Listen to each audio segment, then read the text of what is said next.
ప్రముఖ సినీ నటుడు అల్లు అర్జున్ చక్రపల్లిలో సుదీర్ఘ విచారణ అయితే ముగిసింది. దాదాపు 4 గంటలకు పైగా ఈ సుదీర్ఘ విచారణ ప్రత్యేక గదిలో అడ్వకేట్ అశోక్ రెడ్డి ఆధ్వర్యంలో నిర్వహించారు. అసలు మొత్తం మీద కనుక మనం చూసుకున్నట్లయితే డిసెంబర్ 4వ తారీఖు నైట్ 9:35 అల్లు అర్జున్ థియేటర్కి పుష్ప ప్రీమియర్ షో ఇచ్చేసిన సందర్భంలో అభిమానులు, ఒకవైపు ప్రేక్షకులు, అలాగే థియేటర్లోకి వెళ్లే వాళ్ళు అందరూ ఒక్కసారిగా ఉద్యోగంగా అల్లు అర్జున్ చూడటానికి మీదకి రావడం కొంత తొక్కిసలాట అయితే జరిగింది. ఈ తొక్కిసలాట్లో రేవతి అనే మహిళ మృతి చెందగా ఆమె కుమారుడు శ్రీతేజ 9 ఏళ్ల బాలుడు శ్రీతేజ అయితే పరిస్థితి విషమంగా ఉండడంతో కిమ్స్ ఆసుపత్రిలో ప్రస్తుతం అయితే చికిత్స పొందుతున్నాడు. ఈ నేపథ్యంలో అల్లు అర్జున్ డిసెంబర్ 13వ తారీఖు అయితే పోలీసులు అరెస్ట్ చేశారు. అనంతరం కోర్టులో హాజరుపరచగా రిమాండ్ కూడా విధించింది. వ్యక్తిగత పూచీకత్తు మీద 50,000 మీదుగా 4 వారాలుగా మధ్యంతర బెయిల్ అయితే ఇచ్చింది. ఈ నేపథ్యంలో చెంచులగూడ నుంచి విడుదలైన అల్లు అర్జున్ కు మరోసారి అనగా డిసెంబర్ 23న అంటే నిన్న మంగళవారం ఉదయం 11 గంటలకు విచారణ హాజరు కావాలని చిక్కడపల్లి పోలీసులు అయితే నోటీసులు జారీ చేశారు.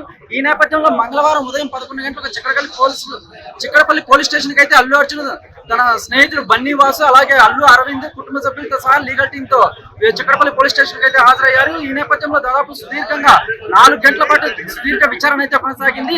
ఈ సుదీర్ఘ విచారణలో అసలు థియేటర్ ఆ రోజు పుష్ప ప్రీమియర్ షో హాజరు కావడానికి పర్మిషన్ ఉందా లేదా, అలాగే పర్మిషన్ ఉంటే మీరు సినిమా తిలగించి బయటకు వచ్చినప్పుడు రోడ్డు షో మీద చేతులకు అభివాదం చేసుకుంటా ప్రజలకు అటు అభిమానులకు అభివాదం చేసుకుంటా వెళ్ళడాన్ని అయితే తప్పుపట్టారు పోలీసులు. అలాగే అసెంబ్లీలో కూడా సీఎం రేవంత్ రెడ్డి ప్రస్తావన తీసుకురాగా అదే రోజు దానికి బదులుగా అల్లు అర్జున్ తన నివాసంలో ప్రత్యేకంగా ప్రెస్ మీట్ పెట్టి మరి దీని వివరాలు వెల్లడించారు.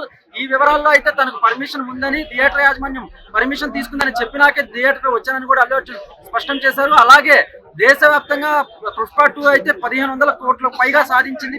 భారీ వసూళ్లలో దూసుకుపోతున్న నేపథ్యంలో ఇలాంటి సంఘటన అల్లు అర్జున్ కు ఎదురవడం దురదృష్టకరమని చెప్పాలి. మరోవైపు అల్లు అర్జున్ తండ్రి అల్లు అరవింద్ కూడా ఈ విషయంపై తీవ్ర విచారం వ్యక్తం చేశారు. అల్లు అర్జున్ తండ్రి అల్లు అరవింద్ కూడా ఈ విషయాన్ని ప్రస్తావిస్తూ ఇంత భారీ విజయాన్ని అందించిన ప్రేక్షకులకు ధన్యవాదాలు చెప్తూనే మరోవైపు తన కుమారుడైన అల్లు అర్జున్ కూడా ఈ విజయాన్ని ఎటువంటి సెలబ్రేషన్స్ లేకుండా జరుపుకుంటున్నాడు. ఒక్కడే తన ఇంటి సమీపంలో ఉన్న గార్డెన్ లో ఒక్కడే ఈ విషయాన్ని ప్రస్తావించి చాలా తీవ్ర దిగ్భ్రాంతికి గురయ్యానని కూడా చెప్పాడు. మొత్తం మీద కనుక మనం చూసుకున్నట్లయితే చిక్కడపల్లి పోలీస్ స్టేషన్ లో ఉదయం 11 గంటలకు స్టార్ట్ అయిన విచారణ సుదీర్ఘ విచారణ 4 గంటలకు పైగా జరిగింది.